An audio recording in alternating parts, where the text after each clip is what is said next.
Hey everybody, welcome to another episode. Today, we've got a 2014 Mazda 3 in the shop. Want to see what we're doing? Watch that intro, stick around, here we go.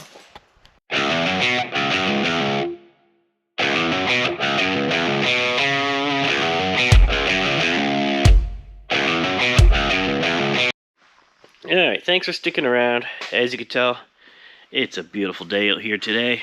In the shop, we have, like I said, a 2014 Mazda 3. What are we doing to it? We're putting in some bass. We got an Alpine Type S 12, and we have a JLaudio 500/1D. It's all customer supplied equipment, so we're gonna have to test it out before we do anything. But we're gonna get started on this, get it installed, show you how to do it, and show you where we run the wires, get under the hood, and see if we can't give this guy some more bass. That's his biggest complaint with the car, no bass. This car does not have the Bose system to it. So, now you got a picture of how messy my shop is. But like I said, this car doesn't have the Bose system, so he's kind of missing that bass. So we're going to give him some. So I'm going to start getting ready, get things prepped, and stick around for the journey and show you how to do this. Alright, as you can see, I've taken the battery out. I don't have to all the time in these cars, but if you can see back there, try and get a light back there to show you, there's a little nipple on that rubber grommet back there, right there on the top. And that is what we're going to pass our power wire through. I'm going to cut the end off of that. We're going to run the power wire through. Keeps it nice, safe, secure. Keeps it away from any of the factory wiring, so I don't have to worry about damaging any of that. And makes it look nice and clean. So we're going to trim off that nipple, run the wire through, put the battery back in, make a fuse holder, and finish the wiring. So stick around, here we go. Alright, there we have it. You can see I got the power wire. It just gently run up here for right now. I have to put the battery back in. But once the battery's in, we're going to have the fuse holder roughly right about there. That way you can come around, hook up to the battery terminal, and make it look nice and clean under the hood.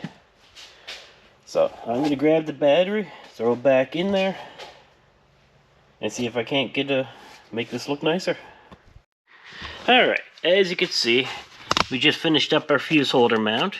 We have the plastic, it bolts down here underneath next to this computer. Keeps everything nice and solid. If needed, you can pop open the fuse holder and go from there. Hopefully we don't have to change fuses, but if we do, at least we can get to them. The power wire will be going around, looping around, and hooking to this battery terminal. Yes, we have this open one, but it's also only on a 50 amp fuse, and I don't know if the amp's going to be too much for that, and I don't want to have to worry about popping any of the factory fuses, especially when we have one of our own. So we're going to go off the main terminal, get direct power, and go from there. So as you can see, the rest of the wiring goes down, goes up to that grommet. Now I'm going to show you where it goes on the inside here in a second. I'm just going to pick up my tools and go inside the car. So I'll show you where that wire comes out, and we'll continue wiring. Alright, so here we are in the car.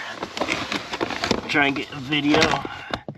You can see, there we are. It comes out right above this little piece there, right next to the factory grommet.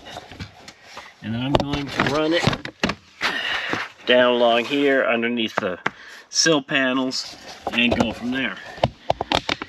And fix up some wiring as I go, because I could see there was something there. They had a ground wire right there. There's a cut wire right there.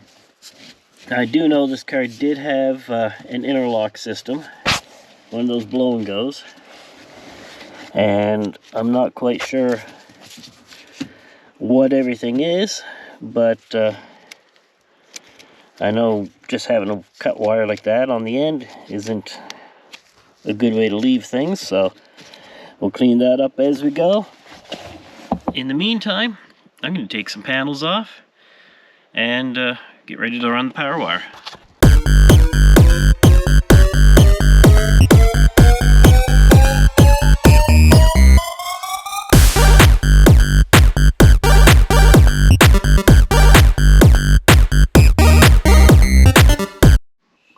Alright, you're still with me? Thanks.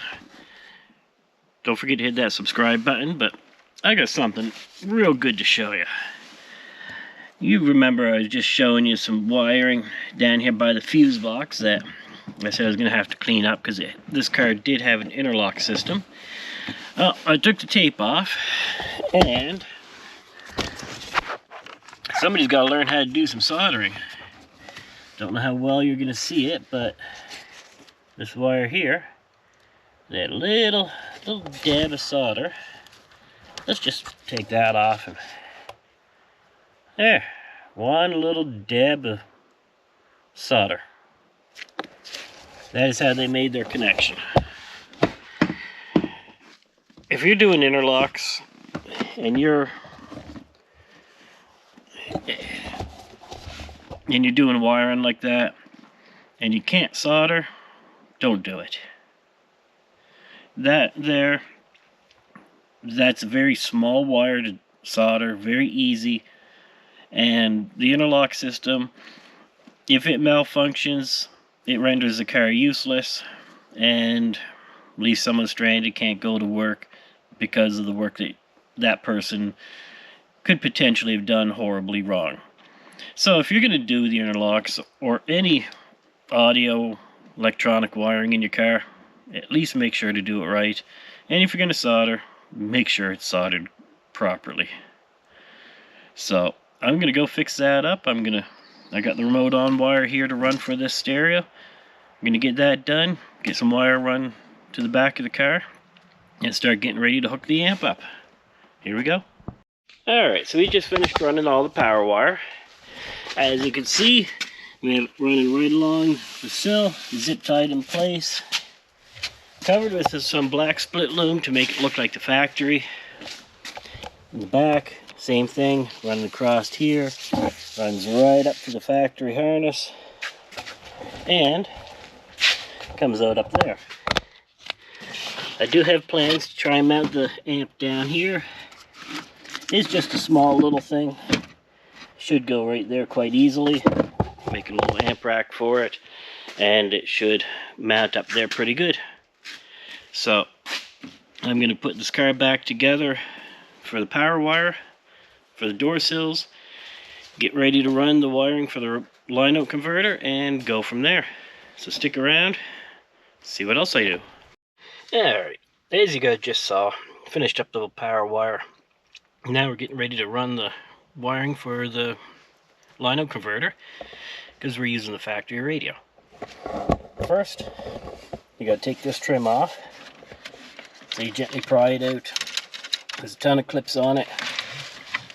Keep in mind, you got a thin spot right here along the bottom, so don't just start prying. Gently pull. Use your panel tools and be gentle with it. Take your time. Then, tucked way up in here, you have a single 10mm bolt.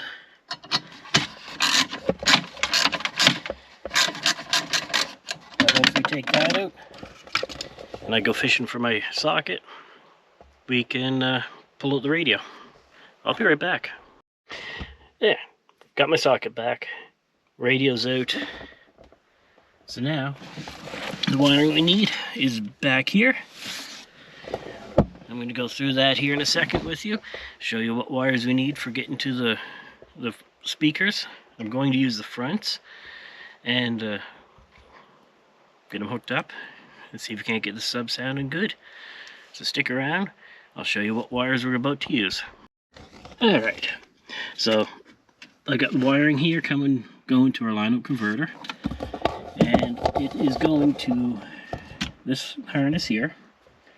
You can see that we have a light green and a red wire, pins 1 and 2. The light green is your positive, the red is your negative, and then right next to it we have a pink and a green wire in pins 3 and 4. The pink is positive, the green is negative. So we're going to hook up to them. I had a little tweeter here that I hooked up to the outputs to verify them. They do work, so I'm going to hook up the line-out converter, get running some RCA cables, and see if I can't get this job done. So stick around, I'm going to hook up some wires. And there we have it. All done. I got a little extra slack in there I got to pull out. But line-out converter's hooked up. Everything looks almost factory again. Remember, on that harness, pin 1, 2, 3, 4 are your front speakers. 1 and 2, it's either left green or red is your positive, and the black or red is your negative. And then pins 3 and 4, pink or green are your positive, white or green is your negative. You just have to test and verify before you do it. So with that, I'm going to pull that slack out, make it nice and neat in there, put the radio back together, then I'll be ready to run some RCA wires. Show you that in a second. Okay, we just finished getting the amp mounted up. As you can see, it's right here in the corner, tucked in off the edge of the trunk. Still got to finish wiring it, clean up back here a little bit, but it's nice and solid. I used some 1/2-inch blown PVC that I use a lot for making amp racks. Show you what it is here.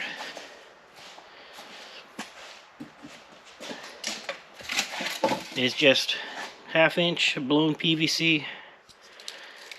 Real good for working with, making amp racks. Screws together nice, cuts nice. Doesn't rot like wood will. So I use it a lot.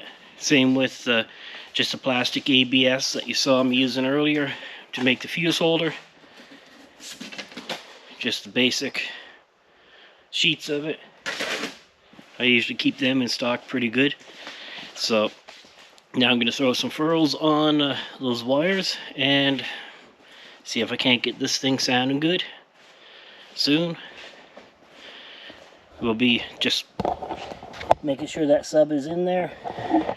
I see it's missing a couple screws, so we'll get it secured and get it sounding good. So stick around, we're almost done, and let this customer enjoy his music.